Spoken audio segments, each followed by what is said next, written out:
even have a new place nearby to spend the night. Plans are underway to build 4 new hotels on a vacant lot across from the airport. The hotels are to be built in phases, starting with a 92-room Candlewood Suite, then a 112-room Spring Hill Suite. The hotel developer is hoping to have the first one open by 2025. A $2.4 million grant will ease the financial burden for Paradise property owners as they continue their campfire rebuild. KFBK's Mike Baca has the story. CAL FIRE is providing the grant to Paradise property owners who enrolled in the town's tree removal program. Paradise Public Works Director Mark Maddox says they have combed the town and know where the hazardous trees are. That assessment has been completed. I think we have about 574 parcels enroll in that, and the intent certainly was to follow on and start felling those trees as soon as possible. Various federal grants were picking up a portion of the tree removal cost. CAL FIRE's grant means property owners will have their portion covered. Mike Baca, KFBK, Sacramento News Radio. Police are trying to determine who's responsible for a Tuesday night stabbing in Roseville. Officials say 2 people are suffering from minor stabbing-related injuries after the incident near Church Street and Washington Boulevard. Authorities haven't released any suspect information. Our next update in 30 minutes. I'm Joe Michaels, KFBK, Sacramento's News Radio. Sacramento traffic. Good evening, 834. I'm Bob Williams. Got reports of a crash right now, and no details on that. THC not yet on the scene. This is 50 eastbound South River Road. Taking speed sensors right now in that area just to see if we are getting any slowdown. And they are telling us as soon as we get the map set up here, map suddenly decided we wanted to go south on me. No slowdowns on that stretch of 52 that crash. THC should be responding fairly quickly. Freedom Park Drive at Dudley Boulevard in the intersection. Crash working there. Roadway has been blocked with a 2-car crash. It's been cleared. THC is on the scene. Off the construction activity 5 at Q Street. Jackson Road at Bradford and westbound Main Street.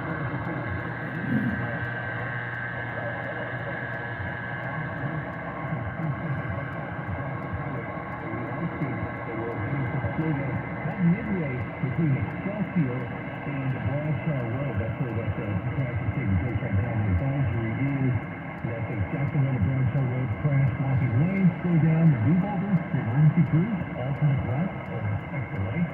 That's pretty good. Only 3 lanes will be in the road. You can see a shot on the left side of Jackson. I think Excelsior, all the crews are on that north side of Bradshaw.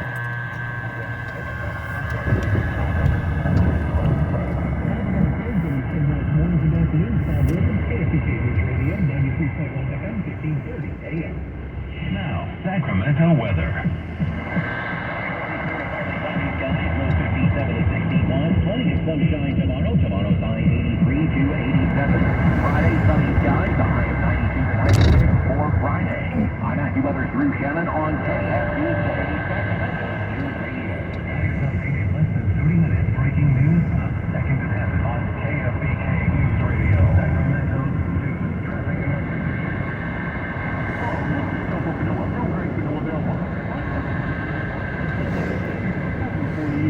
When I recently used the word my friend Chuck came to me and said, do you know the reality is the bail bondsman is your profession? Because you see, if you look at the word profession, it is for businesses that have free licenses and continuing education classes, which we do. And when you call Great Vanilla Bail Bonds, customer service does matter. At Great Vanilla Bail Bonds, we pride ourselves on the fact that we live by our motto, which is committed to providing dignity and respect. At Great Vanilla Bail Bonds, our agents are surrounded by a management team with over 100 years of combined service and experience, and that does matter. So, if you ever find yourself in need of calling the bail bondsman, you can call Great Vanilla Bail Bonds at 446-BOND. It is 446-BOND, or find us on the web at PadillaBailBonds.com.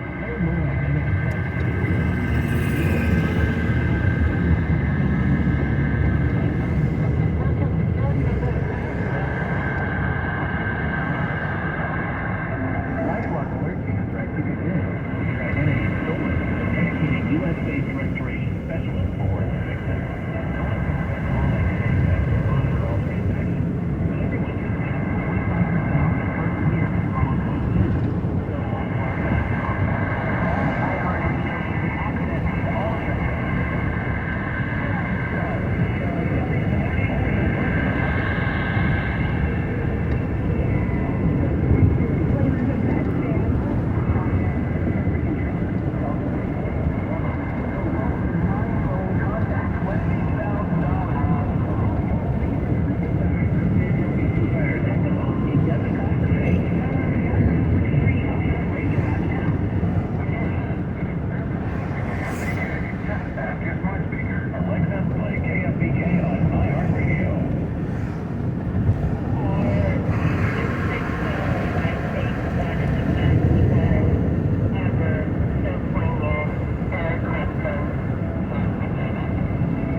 talking, as Joe Perry once said. And tonight it's about acoustic, and just to recap, Taylor guitar, total guitar. I keep saying Taylor, total guitar. Put out a thing about the greatest acoustic songs of all time. Stairway to Heaven, Hotel California, and You are going the wrong way down the street. This one, and this would be on my list, I would say. Pink Floyd, Wish You Were Here, great acoustic tune. Now it makes me sad that when I listen to it, because our friend Mark the Voice Guy wanted this for his final farewell. He wanted me to have a fish bowl with two fish swimming in a fish bowl. Two lost souls swimming in a fish bowl year after year. And play this song as he left this world. So we did. Great acoustic tune, though. 916-921-1530. 800-834-1530. If you want to play along, we love it. Lots of people playing along tonight. And I appreciate your patience. Let's go back to the phones. Let's go to... We're going by who's been on hold the longest, all right? This time it would be Nikolai up in Somerset. Nikolai, welcome to the show. How are you? I'm doing fine, thank you, Pat. You're welcome. This is kind of an odd reception. Dueling banjos from the movie Deliverance with Burt Reynolds and Ned Beatty. Sure, man. Sure. What a great movie, too, and great scene. Yeah, loved it. Well, anyway, lovely topic. Thank you very much. Nikolai, thank you, my friend. You know, guy's not even after. Sitting on that porch. If this was a top 40 song, can you imagine?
Represent those of BIN and its founding partners and employees. Now it's time to bring the funk with Roland S. Martin.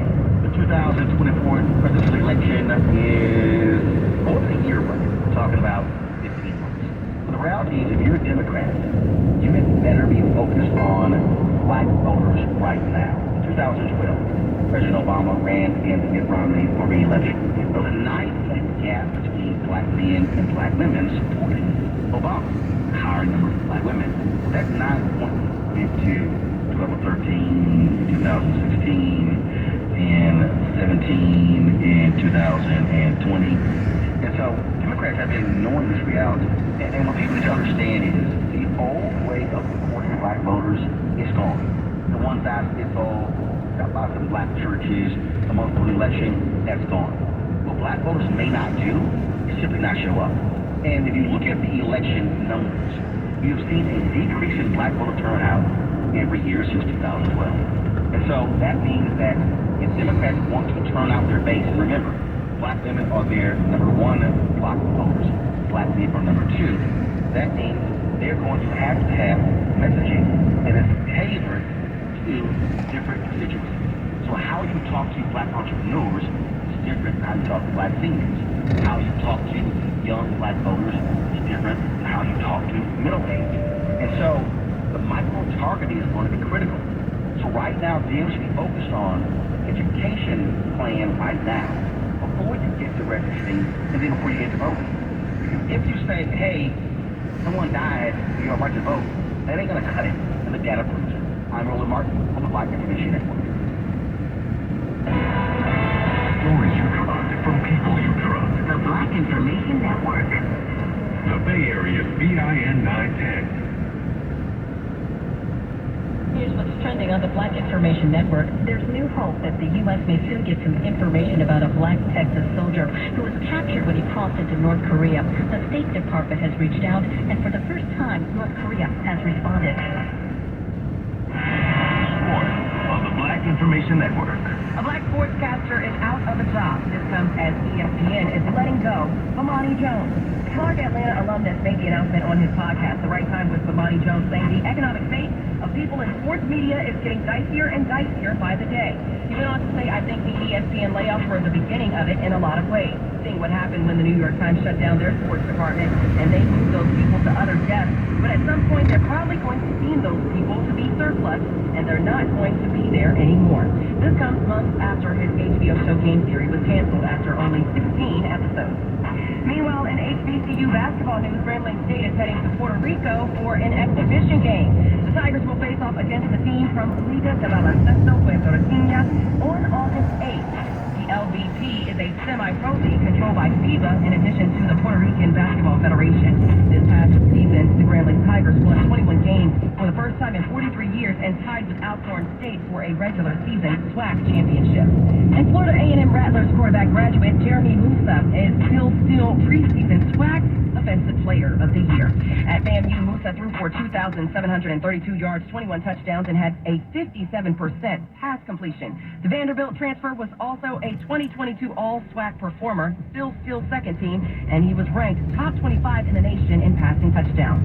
Sports at 14 and 44 minutes past each hour. I'm Morgan Wood on your home for 24/7 News, the Black Information Network, and BINnews.com. On January 31st, 1988, the Washington Redskins and the Denver Broncos clashed in Super Bowl 22. Good afternoon from Jack Murphy Stadium in San Diego, California. With Doug Williams leading his team to victory, Williams became the first starting black quarterback in the National Football League to win a Super Bowl and the first to win the MVP award. No matter who you are, what color you are, just get that same opportunity everybody else gets. Williams, a star player at Grambling State University, was drafted in the first round by the Tampa Bay Buccaneers. After 5 seasons with the Bucs and a year in the USFL, legendary NFL coach Joe Gibbs brought Williams to the Redskins. During Super Bowl 22, Williams took on John Elway and the Denver Broncos and threw for 340 yards with 4 touchdowns. The Redskins won Super Bowl 22, beating the Broncos 42-10. After retiring from pro football, Williams went on to coach at Grambling State University. And today, he works with the Washington football team as a senior vice president. I'm Quentin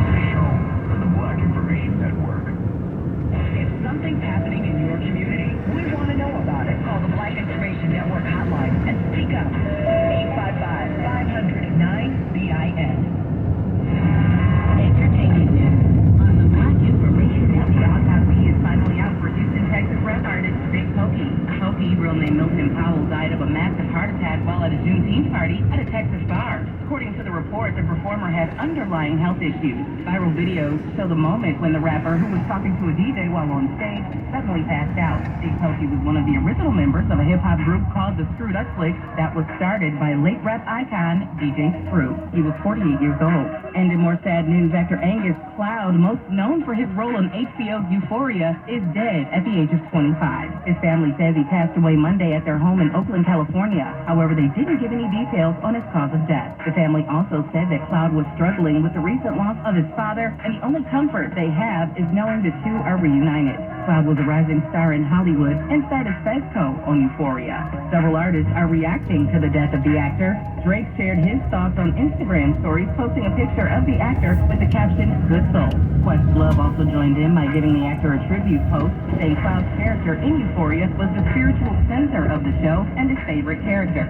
Singer Chloe Bailey also approaching a railroad crossing. Condolences, and the Euphoria Twitter page offered theirs as well, saying they are incredibly saddened to learn of the passing of Angus Cloud. He was immensely talented and a beloved part of the HBO and Euphoria family. With the latest in entertainment at 17 and 47 minutes past each hour, I'm Bree Wood on your home for 24/7 News, the Black Information Network, and BINnews.com. The transatlantic slave trade was a segment of the global slave trade that transported between 10 million and 12 million enslaved Africans across the Atlantic Ocean to the Americas from the 16th to the 19th century. It was the second of three stages of the so-called triangular trade, in which arms, textiles, and wine were shipped from Europe to Africa, slaves from Africa to the Americas, and sugar and coffee from the Americas to Europe.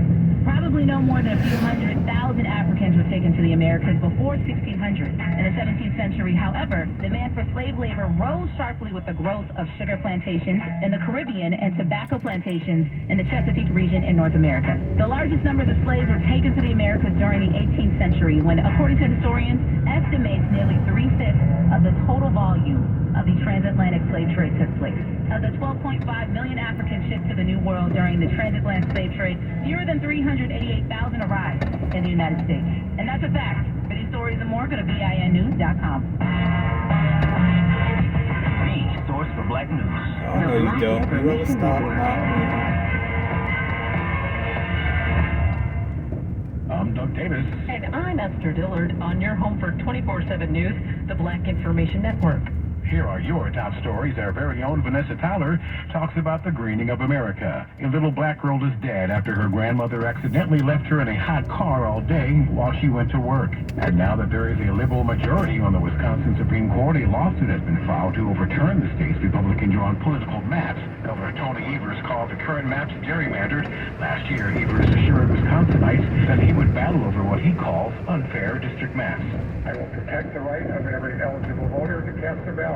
I will defend our democracy, our elections, the people who do this work every day. And I will fight for nonpartisan redistricting to be the law of the land as long as I'm governor. Following the release of 2020 census numbers, GOP lawmakers revised district voting maps in favor of Republicans. Now there will be a push to get the maps overturned and have new ones drawn before the 2024 election. A Black Central Florida father faces manslaughter charges after his children were killed in a dirt bike crash last February. There was no safety device of any kind happening. There was nothing in regard to safety happening in that moment in time. In late February, police say 35-year-old Randy Cambridge was speeding on a bike that wasn't street legal, without lights on it, and collided with a turning truck. Cambridge was taken into custody after Sanford police posted on social media a warrant for his arrest.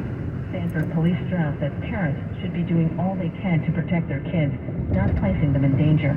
Law enforcement officials are conducting a multi-state search for the victims of a black man who kidnaps women, holding them captive in makeshift cells in his Oregon garage. He is 29-year-old Negasi Zubari. Victims may know Zubari by the name Sakima, and it is believed he may have used several different methods to gain control of his victims, to include impersonating of law enforcement officers. The woman who was able to escape from the cell has led to the arrest of Zubari in Reno, Nevada.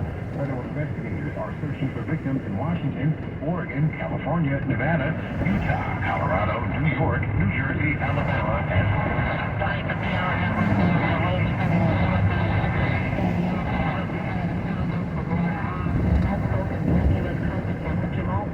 recently held a closed-door discussion in Yonkers with African-American men. Westchesternews.com reports Bowen said the focus was on problems and solutions facing black men, which includes gun violence, investing in neglected black neighborhoods, jobs, affordable housing, and entrepreneurship. The event was co-sponsored by the Democratic National Committee. July's jobless report is in, and it's better than expected. Private sector job gains in July totaled 324,000, pushed up by a 201,000 jump in hotel, restaurant, and bar hirings. That soared above Dow Jones' estimate of 175,000, but still modest compared to June's 455,000. The jobless numbers for black Americans have yet to be released. In June, unemployment for African Americans climbed to 6%, marking the second month of increases. I'm Doug Davis, along with Esther Dillard on your home for 24/7 News, the Black Information Network. Our news, available anywhere.